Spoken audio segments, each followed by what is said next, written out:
black print directly onto clay. Again, the beauty of that means that the clay remains flexible. You might think you need to add more liquid at this point, more medium or a little bit of water or something. Just keep going, it mixes in. And a paste, is quite good. You want a nice, rich, thick, so that's pretty much mixed in, that's fine. Sort of a melted butter. Melted butter, I like it, that's good. Dry, do that. Okay, the problem with this is that I'm now very high on a board, but that's okay, let's have a look. You want some more? No, I'm just thinking in terms of how I prop my screen up, but as you say, I can use these that way. So how many have we got? 3, and 3, 4, and does that raise it up enough? Might do, that'll do.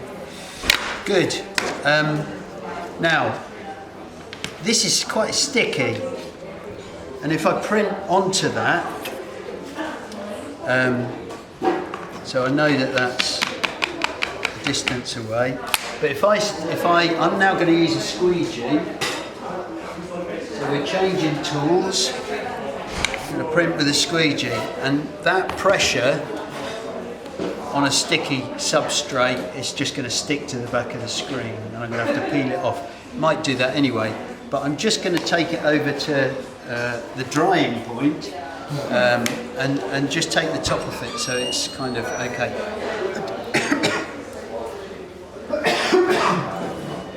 I don't want it to completely dry because I do want the material to be flexible, the clay.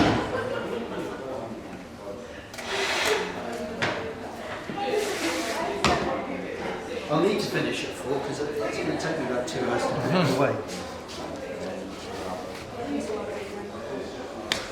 I can get you an extension if you want. Musically or? Musically or?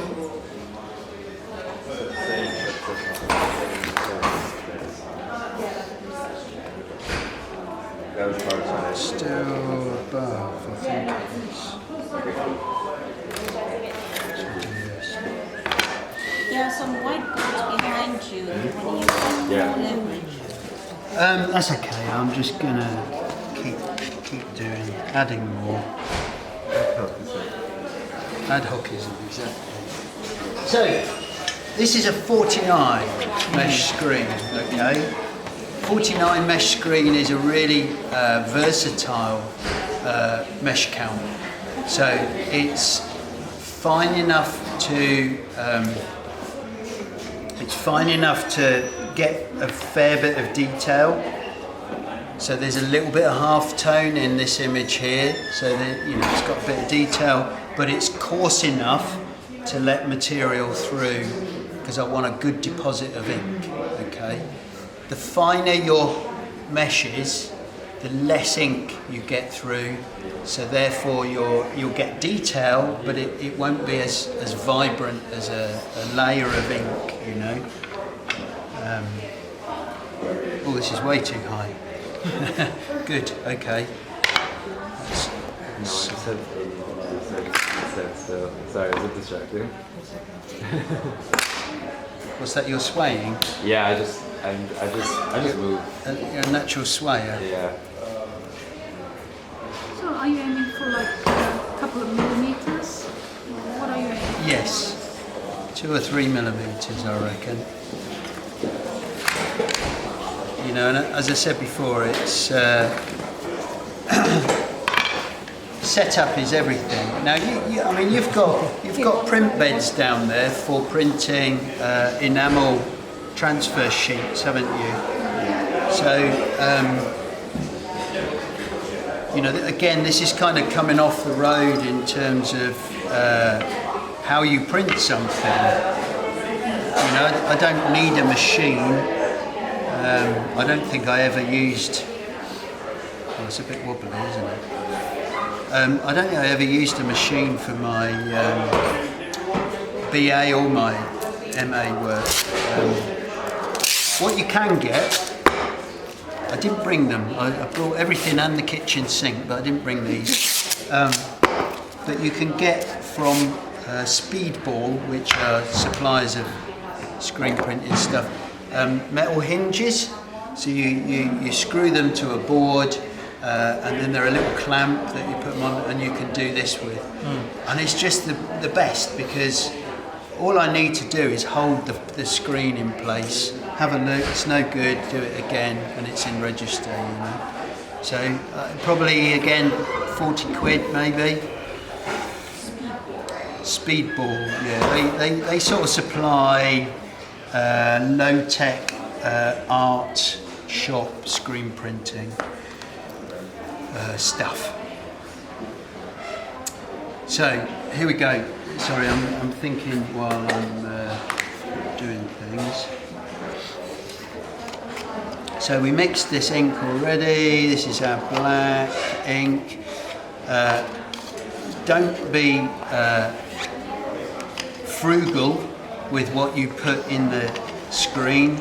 I'm going to put all of it in, because why would I run out if I've got some in a pot, you know? So all of that's going in there. I'm going to ask for 2 volunteers actually, so yeah, if you could, if you wouldn't mind, if you can, in a minute, if you can lean, not too heavily, let's move that out of the way.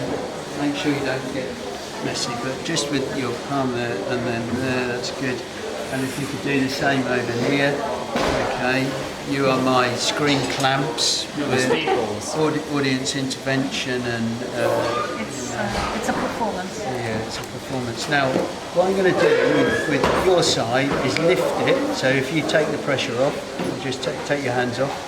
So I'm going to do this, I'm going to draw the squeegee towards me, put it down, you'll put your hands back on and we're done, yeah? So, hang on, so I'm loading the screen, now you're putting your hands back down, just a little bit of gentle pressure, and we're printing, and perfect. Okay, a round of applause for my wonderful assistant. Oh my goodness. So, yeah, so again, no technology, and off we go. Loading the screen is quite important, because what you're doing is you're getting an amount of ink in there that is a reservoir where you pull that back. Sometimes you don't want to do that. So if you're enamel printing on your vacuum beds, you want less, so you can just dry pull that, We'll move very quickly on to the second colour. And aren't you afraid that your screen is going to become hard?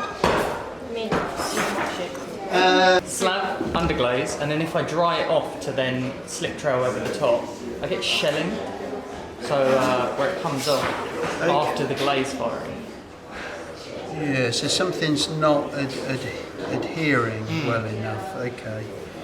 Well, maybe that'll be a good conversation as a sort of a surgery of what you've just said. I need to be able to. This is going wrong. What do I need to do? Kind of conversation. Oh, I just realised we're printing this way, aren't we? There we go. I couldn't figure out why it wasn't orientating properly. Let's have a look. So those of you who are screen printing, printmaking, registration, this is what I'm doing, is important, another important aspect. It's just a puzzle. I'm literally just looking through the top of the screen, checking where it's going to fall down. I'm happy with that. The snap off is a bit high at the back. I'm going to take one out, because if I have to push too heavily, the ink will kind of squidge through, and you'll get a really smudgy type of print. You can only get to that with experience. and doing it over and over again a few times until you get the feel. Is that correct? Yeah, I think, but you can kind of predict that, you know, that if it's too high above it, it's going to need too much pressure and it's going to squidge out. But yeah, all of this is sort of tacit knowledge, isn't it, you know? Okay. I'm spending too long. I give myself a short period of time. If it's not done, it's taking too long. And usually I have some rags, you know, I mean these tissues are fine, but I have warm water and rags or a sponge and then choice of colours, you know. So I've just said, I'm using black and white because it's graphic and it sort of shows up well. It's a classic. This blue is also very much associated with. It's not cobalt, but it still has that association with ceramic wear.